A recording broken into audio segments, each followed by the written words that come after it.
So another neat interaction I want to discuss is if you summon Primera primers, let's say you used R3 and Primera to summon Primera primus, then on summon you can activate the effect. And what I already had in test games is that people wanted to imperm this because it's a neat choke point. If you get impermed on this and you have no oath already on hand, you are stuck in this situation.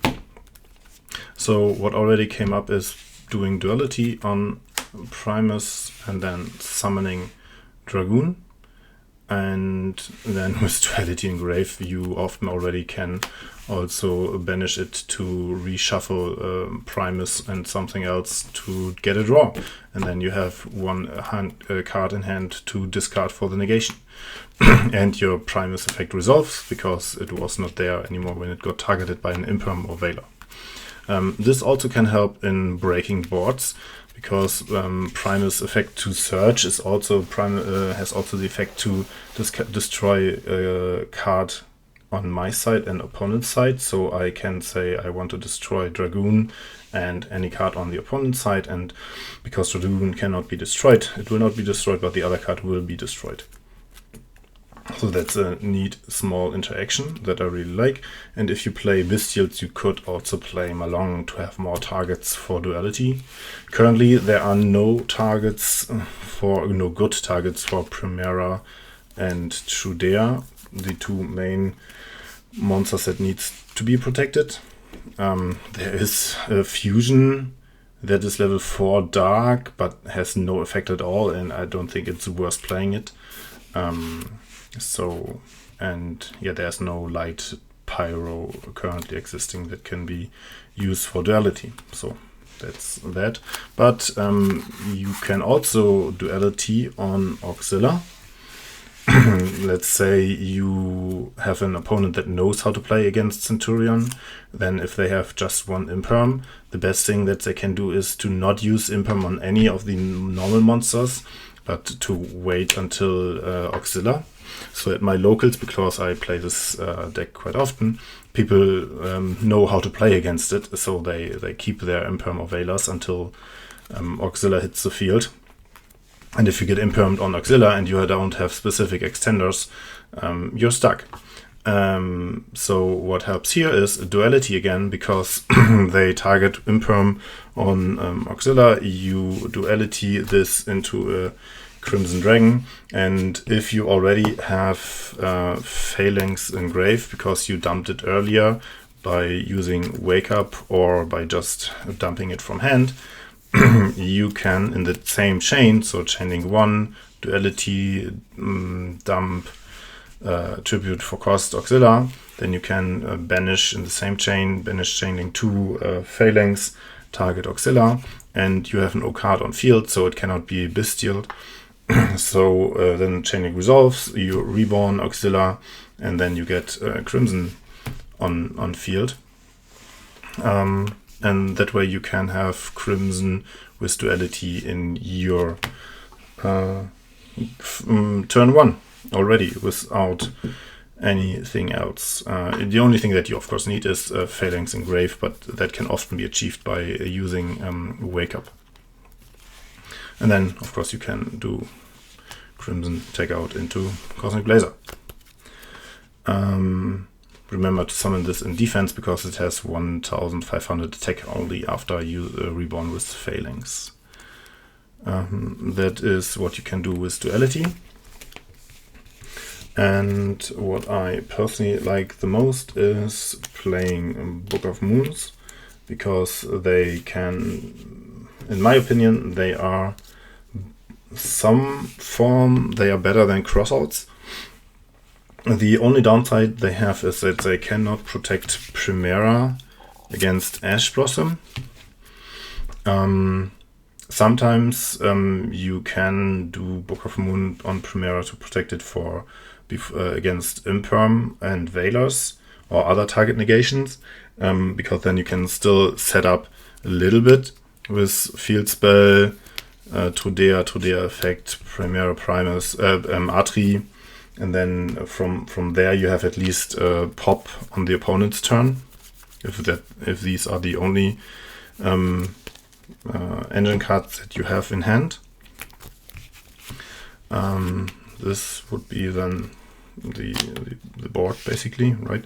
But of course that's not ideal. And I do play Bonfire, 3 Bonfire, because I want to open with Trodea in my games, because I noticed that basically everybody is throwing the first imperm that they have on the first target that they see, because they don't know the deck very well. And then if they do imperm on Trodea, you Book of Moon the Trodea, and because it says this card, it will still resolve and place itself plus something from the deck. And also what people don't know is, or a lot of people don't know, is that if you have 2 imperms, so let's say opponent has 2 imperm face down, he bricked 2 imperm face down, I normal summon Trodea, say effect, he imperms targets, I do Book of Moon target, he imperms again, we resolve the chain, imperm negates Trodea, Book of Moon face down Trodea, then this imperm does nothing, and then Trodea still places itself and places from deck, because it doesn't matter that the 1 imperm resolves, because a face down monster forgets all things that apply to him. So a face down monster forgets that it was negated, because face down cards cannot be in a state of being negated. So this is different than, say, imperm on a target that then leaves the field. So that's very, very nice. In addition, if you made your setup as normal and you have Crimson Dragon, you can also use Book of Moon to protect your Crimson Dragon. Let's say you have this classic setup of Auxilia, Crimson Dragon target Auxilia. They try to imperm or droplet this. If they do, in droplet case, if they do not dump a spell card, you can chain Book of Moon, flip Crimson Dragon, and now they have to negate Auxilia with droplet. If they imperm this, nothing happens, and then this goes back and summons your Cosmic Lather anyway. So in this case I really like Book of Moon, because it's very versatile. It protects my main starter, because I play 3 Bonfires, so Trodea is my main starter instead of Primera. In addition, I really like to open Trodea because if they have Ash, they will throw Ash on Primera. So if I start my turn with Primera and I get Ashed and I have no other extender, my turn ends here with only Primera on field. If they only have Ash and no other thing, then and I have Trodea, then at least I have Trodea, summon Primera, summon, and now here gets Ash. So in this case I have 2 cards on field instead of only 1 card on field. So I think Trodea is a better starting card, because there's less options, because there's no Ash that the opponent can do against Trodea. And then in addition, as said, I think the Book of Moon is better than Crossout, because Crossout will not help you in breaking boards. So Book of Moon can not only protect your Trodeas, but what you also can do is you can Book of Moon an opponent's card, like let's say the Snake Eye left Flame Birch to target with Princess. You can Book of Moon the Flame Birch. You can Book of Moon the Phantom of Jubel and other stuff. So it helps a little bit in breaking boards. Of course, it's not a perfect board breaker like Dark Rule No More or other stuff, but it serves multi-purpose. So I really like it. I can understand if people don't like to play it, but I think it's very, very neat to have this, and people are not expecting this card. So it has a lot of neat interactions. In addition, I play with shifter. I know some people feel it's cringe.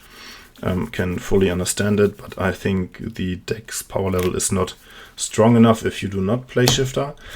So if I play 3 bonfire, 3 shifter, I think as I said, I want to protect my Trudea play, because Trudea play is the main starter, or the only starting play that you have if you play shifter. So we can of course do O's into Trudea or normal summon Trudea for playing under shifter. But your Trudea play needs to be protected. So and if that's the case, I think I need to play some form of Crossout or Book of Moon.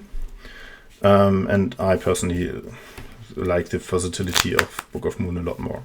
So that's why I play Shifter, Bonfire, and Book of Moon and Trudea. So in that case, if I start Shifter, I can Shifter, Bonfire into Trudea, Trudea normal summon effect. I get Imperm on this, I Book of Moon this, and I get my combo anyway. And then they're already down a card like Imperm that I could have used on the Crimson or Cosmic Blazer. And often, as we all know, against the main meta threats, Shifter is a win card anyway. Yes, so that's the stuff that I wanted to discuss. As said in the beginning, I think it is neat to play Synchro Rumble now, because the end board is very good. Stuff that also can be considered is I personally play 2 Phalanx, because I think it's a great trap. Good spot removal often comes up, and very good in the follow-up grind game that often comes up. And if you do the initial combo by using Wake Up into Phalanx, reborning something in your turn 1, it is very nice to have another Phalanx to set, to search, or to use already to have better grind game. And stuff that can also be discussed, if it's useful or not, is to play Lemma Salvation, because if you have already an Oath in hand, basically there's nothing that you can... I mean, you can search another Oath with the Premier Primus, but it's not worth it. So instead you can search Emblema Oath. The on-field effect has 2. If it gets destroyed or banished while face down by an opponent card, so you cannot do it yourself, then you can activate it to place 2 different Centurions from anywhere. Never came up for me. So the other effect is you can banish 1 Centurion card from your spell and trap zone, and then target 1 card on the field and banish it. That's neat. It's a spot removal. Can be very good in games against stun and back row type of games, but I personally feel like it's only valid if you also play Emmet, and I don't think we have the luxury to play Emmet, because deck is already having a lot of bricks. So if we look at this list here, that's already bricks. Then this can be called a brick, and this can be called a brick. So it's already 1, 2, 3, 4, 5, 6 bricks. Maybe 7 if you play bonds. And then this would be the 8 brick, and then the last card, Chimera. I don't know if we will play that. I don't think I will play it in the main deck. It can protect your place somewhat if you normal summon this and then use Field Spell or Emblema Oath to combo, because then you do not need the normal summon, but that only works if you play Wake Up. At the end of the day, it plays into Nibiru, and your fifth summon will be Auxilia if you normal summon this and don't use it in the combo. And then they can just do Nibiru on open game state and your board is gone. So I don't think that's worth it. In my testing, I figured that it's worth to put it into the side deck and put it into the deck going second, because that's when it's way more value, because opponents make some kind of board and most interactions will form chains with your interactions. So you normal summon this and then you do Wake Up or Emblema, and then it will be way harder for your opponent to chain anything in response to the activation, because often the board contains IP, SP, and other kind of stuff that wants to be chain linked 2 or higher. So in that case, Chimera can be neat, but I think it needs more testing. I would love to play it, but I'm not sure if we will play it.